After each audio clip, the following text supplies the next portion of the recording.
we enter the era of Richard Mille, I think, there. You know, like independent watchmakers are now out there. They are innovating, they are working, they are coming out with these funky designs and these crazy in-house calibers. And then enter Richard Mille, okay, which had already kind of like been simmering in the background, and releases the RM11. A Vaucher base with a Dupraz module. This very same found in a certain Maurice Lacroix for, I don't know, a 20th of the price. Just a better finished movement. That's pretty much it. Well, definitely. I mean, like, and like everything in like grade 5 titanium. And go ahead. I feel like you have something. No, a marketing genius of, and honestly, so Richard Mille is not a watchmaker. He's a designer.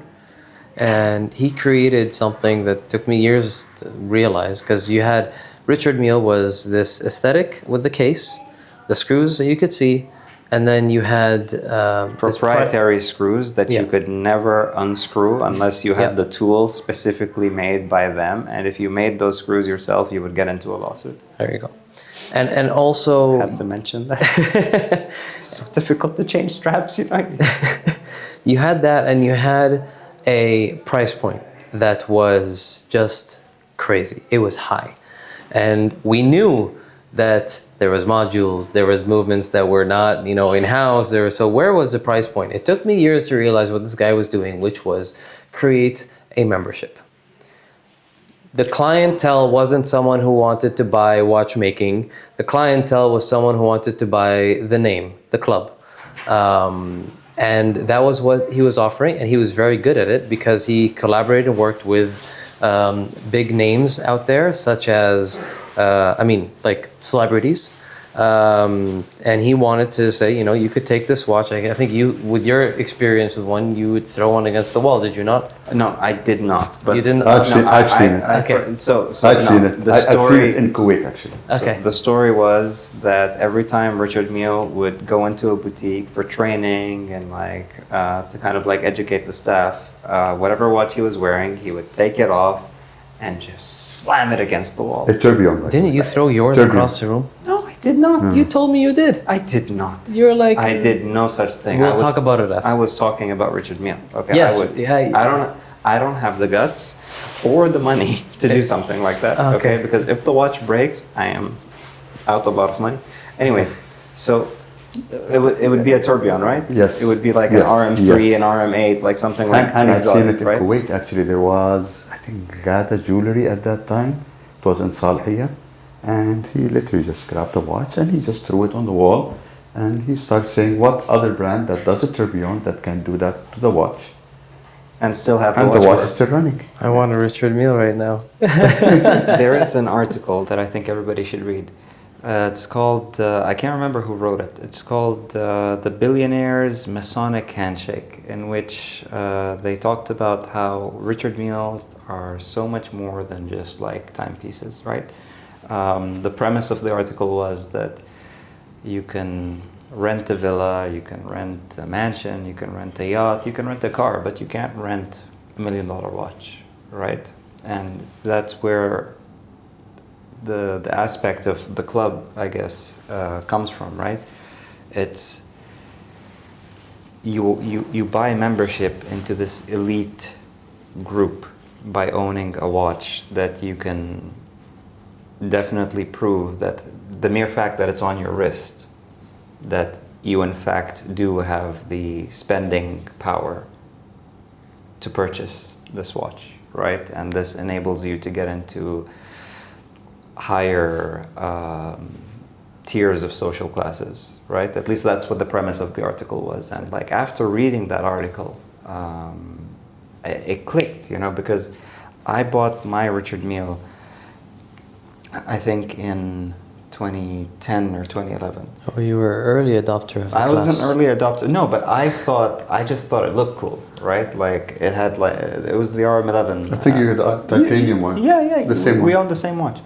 So I just thought it was really cool, like grade 5 titanium and like proprietary screws. I think 300 different processes just to like stamp the case. It looked good. It looked cool, It right? looked good. And variable inertia rotor. And I was like, whoa, like so much tech, and so much innovation. I just didn't know what the guts were, like it's only upon like a few years later reading, like really kind of diving in, I was like, oh my God, what did I do? I spent how much on what? And then a few years later, like I came across this article and like it clicked. I was like, I get it now.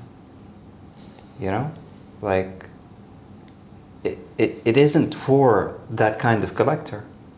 It's for someone else.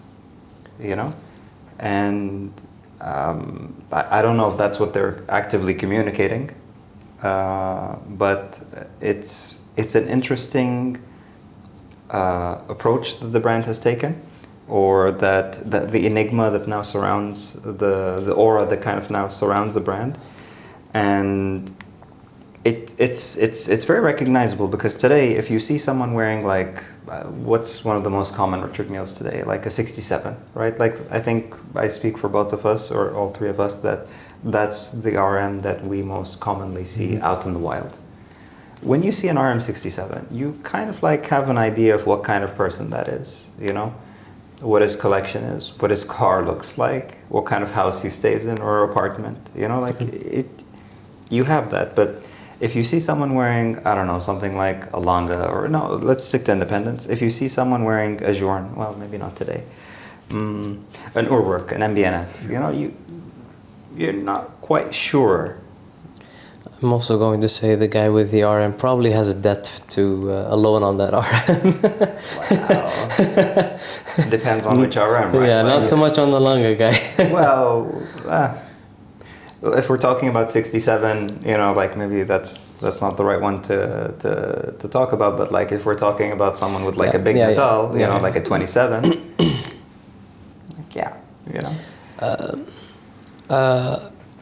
There was something I realized a few years ago walking. Remember when Richard Mille made that the candy?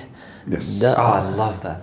See, that's the thing. I love that. Like when they made that back then, I told myself, like, he's reached this level that I don't, like, no other brand or watchmaker at the time had reached, which is he could create literally anything, people, and price it however he wants.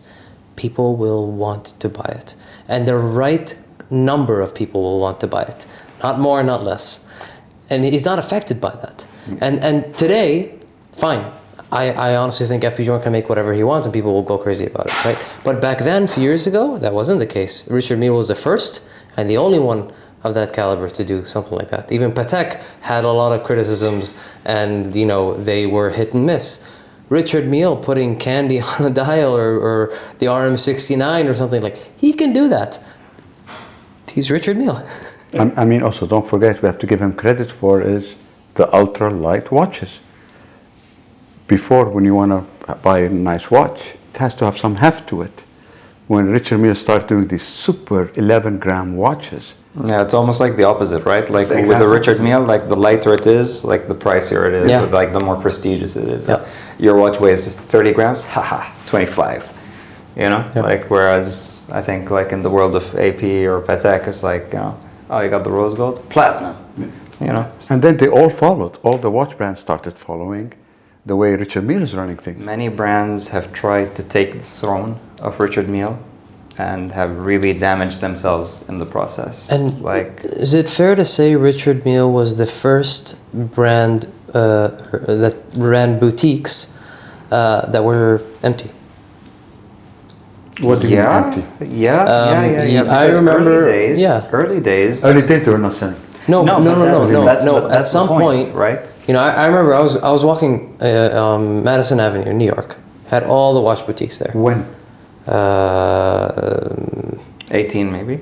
Maybe around there. 17? Yeah, 16. They're around there, 16, 17. So you had all these brands. 6 and 7. You had all these brands, even AP. You can go in and you can find a jumbo, or maybe a 2 months wait list on a jumbo. But there were other watches out there. The only boutique that was empty was Richard Mille. Yeah, No. they didn't even have display pieces. No. Like they had If like you were, empty. Yeah, like if you were lucky, you had the round one that they couldn't sell. That you had to buy to get the one that you actually wanted. I can't That was the remember first the time. reference. It was the diver. Yeah. Like that was the only one they had in the display, and you might have to buy that one to get another one. But that was the only one. Maybe a ladies one, but that was it. He was the first to get to the level of I have empty boutiques, I have a long wait list, and here's a round watch that no one wants, but you're gonna have to buy two. And speaking to certain retailers back then who carried brands like Journe, like dabbling in these independents, the one brand that they said that they have no you get what you get from Geneva, you get what you get from Switzerland. They send it to you, you deal with it.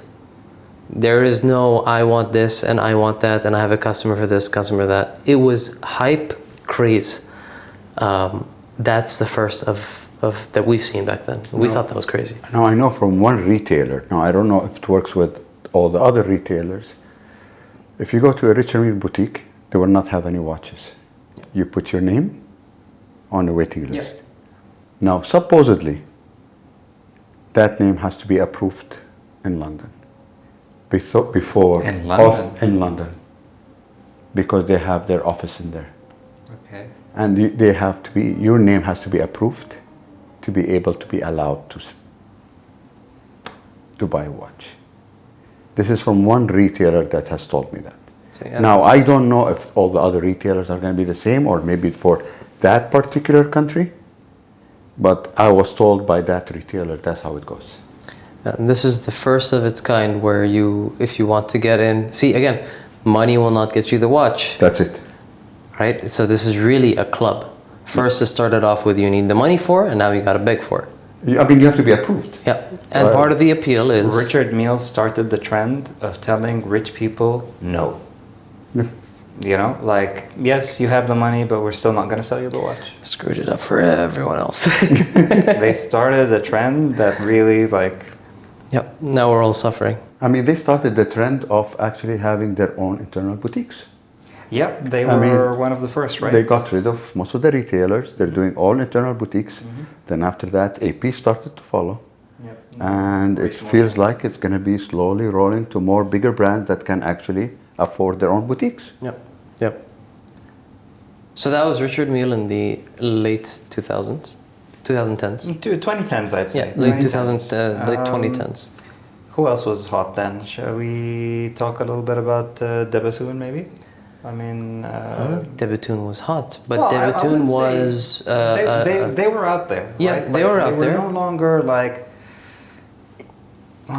struggling is a strong word, because it was up for sale a couple of times. I think AP tried to buy them out. But at it one was an point. independent watchmaker behind a brand. Yes. And a prime example also of a watchmaker who is not a businessman. And it's incredibly rare, if not, I would say, I really don't think there is a watchmaker who is as good as he is a watchmaker as a businessman. I wholeheartedly agree. Yeah. I mean, I can't name one off the top of my head. Yeah. You know? I mean, maybe in recent years, Kari. Yes. Yeah, in recent Kari. years. Yeah. In recent years, I wouldn't say that he was particularly very strong business-minded back then. Well, he dabbled, tested. Even dabbled is a bit of an overstretch. He tested grounds, but he survived. And I think And look at the payoff. Yeah. It's what, 8 years waiting list, 7 years waiting list for some of his watches? So the last time I spoke to someone, they said, and this was a few months ago, they said that the next watch deliveries are 2035.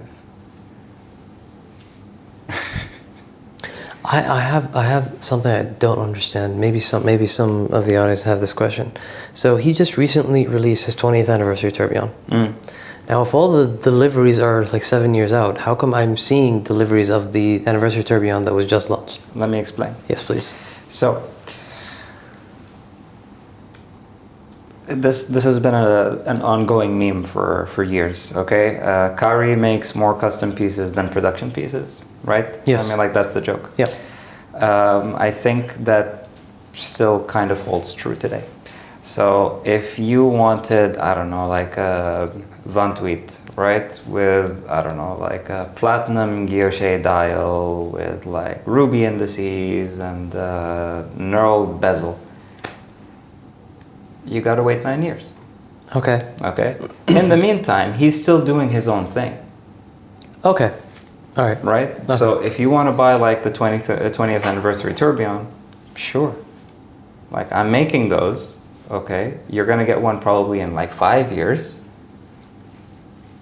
But if you want like a custom piece just for you to say like piece unique on the back and like have your like face engraved in the movement, 10 years. So he has kind of two production lines. He has a smaller production line for the piece uniques. Yeah, one the bespoke and one for the regular line. Yeah. That's end of 2010s. Also, end of 2010s. I don't know if I don't want to take over your push in the wrong direction, but we have the rise of, not the rise, far from the rise. Acrivia launches. The appearance. The appearance of Acrivia. And here you have a watchmaker who also took a risk. He took a risk. No, he took a big risk. It was like, Max is making HMs. What if I did that without friends? He worked, so he had the resume, and he branched out, and he struggled. He struggled. Oh my God, you can't even imagine how bad he struggled. The guy couldn't sell, how many months could he not sell a single watch? I don't remember how many months. What is it like? I remember being at a gathering on a yacht in Abu Dhabi, and a very influential watch media person was present at the time. I cannot mention names, but figure it out. And he had one.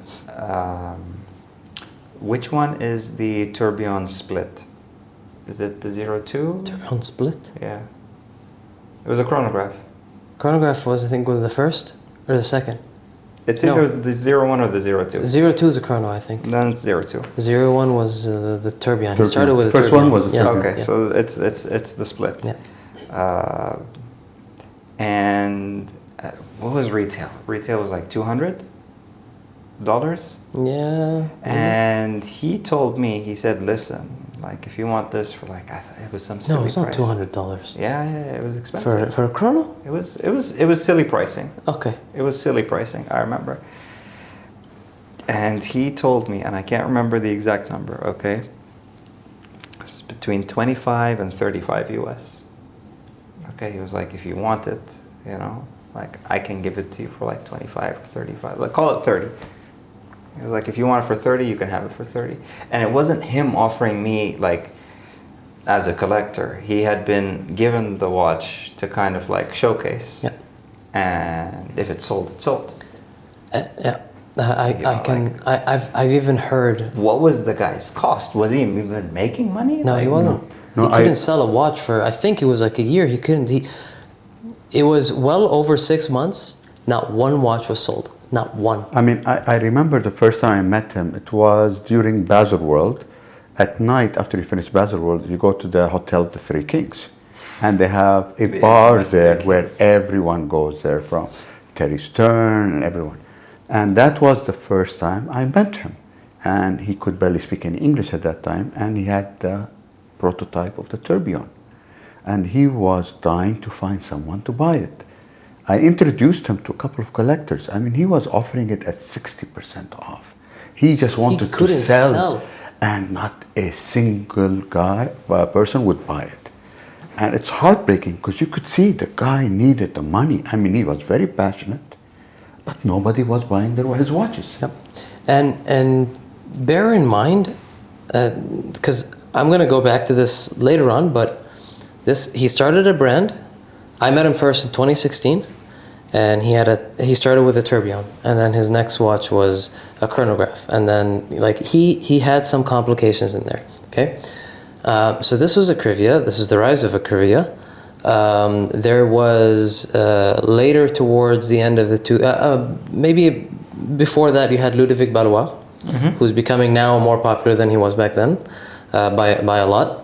And he introduced the upside down, but he also had a resume. He was working at Journe. And then you had, towards the end, some smaller guys pop up, like Remy Cools. And they were also making tourbillons. Tourbillon was the end of the 2010s. That was the era of tourbillons. And the reasoning, I think, still goes back to if you're going to launch your own independent brand, you needed to start strong. And a time-only watch just really wasn't going to cut it. No, you need to show what you're capable of, right? Yes. I mean, like, okay, if you release the time-only watch, like, it doesn't mean anything, you know? Yeah. But somewhere towards the latter half of the 2010s, okay, is when simplicities started hammering high in auctions, okay? They started crossing $100,000. They started crossing $120,000. I think this is when a lot of independent watchmakers kind of like took notice and said, wait, why am I wasting my time? I'm spending money on R&D, I'm trying to like develop a new caliber, I'm trying to reinvent the wheel. All I have to do is spend a little more time finishing the movement. That's it. Everybody can appreciate a three-handed watch with high-end finishing. And that's when... In limited production. In limited production, of course. I mean, that goes without saying. And that's when, okay, around the same time where Roger Smith started to kind of like pick up some traction as well in terms of like his order book. Well, you had Kari and Voutilainen. It didn't hit Kari for a while. He was late. He was late. Yeah, he was late. For some reason, people didn't think Kari was cool. But he had been doing this for a while. Yeah, he had a time-only watch. But he did start making like GMTs and No, but see, the thing is, like when you think of back then, okay, if you thought about high-end finishing, okay, I don't know, like to me, three names would come to mind. Dufour, Grobel, Kari. That's it, right?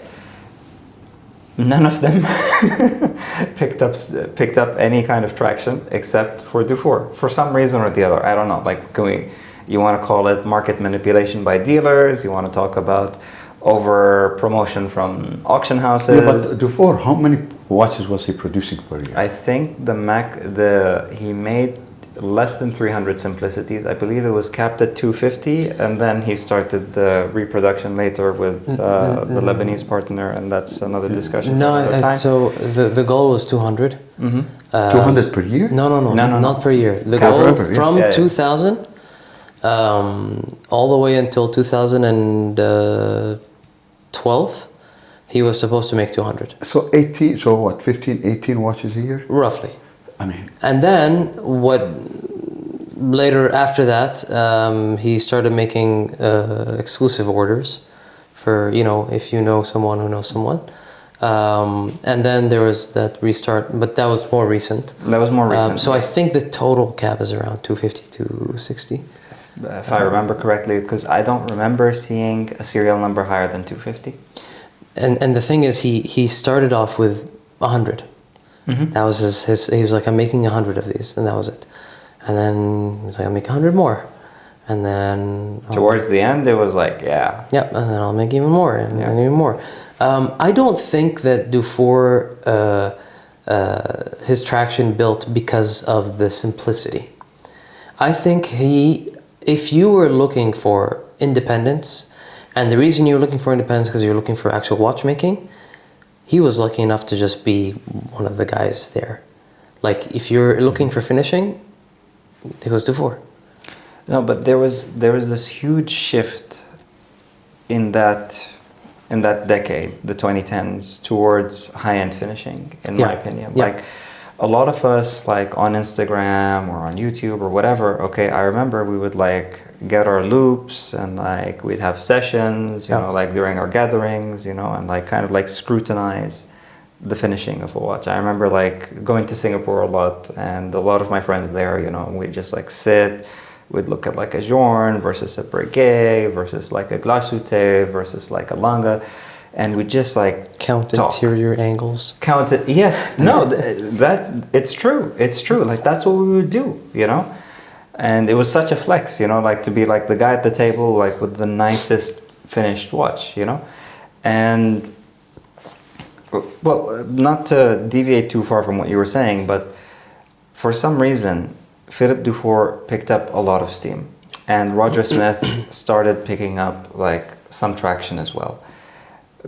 Unfortunately, Kari did not receive any of that. Grubel, I think until today, has yet to receive any of that. But collectors did end up going to Grubel for the GMT, for, like, the sportier models. And then, even then, like, only a certain kind of collector. It was more like, yes, I have Richard Mille money, but I prefer to buy a Grubel, you know? Maybe, if I were to... Or a Cabastan. I would think Voutilainen was late to that traction because he was always available. People tend to want more what they cannot have in this luxury world. This is the Richard Mille model, right? This is the Richard Mille, but you could not go to Dufour and order a watch. This was known.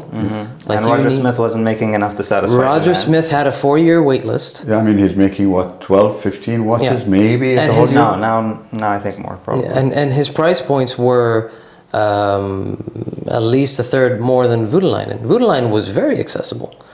You know, and that was his business model. And he saw all of this happening, but he wasn't affected by it. Voutilainen used to discount back in the day. Yeah, like you know, you want to put rainbow stones in your watch? Sure, no problem. Yeah. And he would have it to you in 8 months to a year. And his pricing is very fair. I mean, incredibly very fair compared to so many independent brands. Even today, with this craze, his prices for what you get are very fair. And he's like a straight arrow. Very. I mean, he barely lets anyone cut the line. No. You wait like everyone else. You know, I mean, he is just a decent straight arrow person. You know what's cool about Kari? You know, like, again, no offense to any of the other brands, okay? But I'm just, like, telling you. No, a lot of offense to... So, about Journe. No, seriously, about Journe, okay? If you were to order a watch, okay, there's no guarantee that you'll get it. You know, like, okay, you can put your name on the list and we'll see. You order, like, a popular Rolex, let's call it the Daytona. There's no guarantee you'll get it. You're just, like, putting your name down. You know, like, Recep, like, hey, I want the new chronograph. Sure, I mean, like, you can put your name down. Kari, I would like to buy this watch. Sure. What would you like? Customize it. Let's do it. You customize it, you do everything. He sends you a quotation. Like, okay, I'm good with it. Please proceed. ETA, 2030, whatever. And that's it. You know, like, you're getting the watch. It's confirmed. It's confirmed, you know, like, it's a guaranteed allocation. And you just have to wait that much. And you lock in the price. And you lock in the price. Yes. So, and that for better or for worse. Yeah. But we've been talking about the dilemma of the Swiss franc versus the dollar the last couple I mean, look, you lock in the price, so he's not going to inflate it. And it's already well priced. Yes. Yep. Yes. And unfortunately, although this is probably going to lead a bit off topic, but not everyone has followed that business model as well, that transparency. And it has backfired on that. But that's a different we'll get to the 2020 soon enough. Yes, the 2020s. Just hang on a little bit longer. Okay.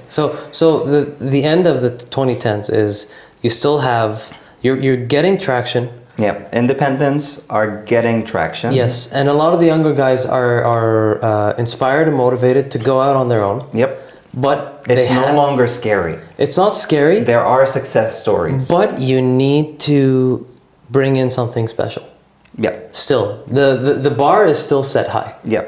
Yeah. Yeah. You still need a tourbillon at least. Yes. You know, yes. like yes. you still need to like kind of like Yes. you know, like I can do at least this much. Yeah.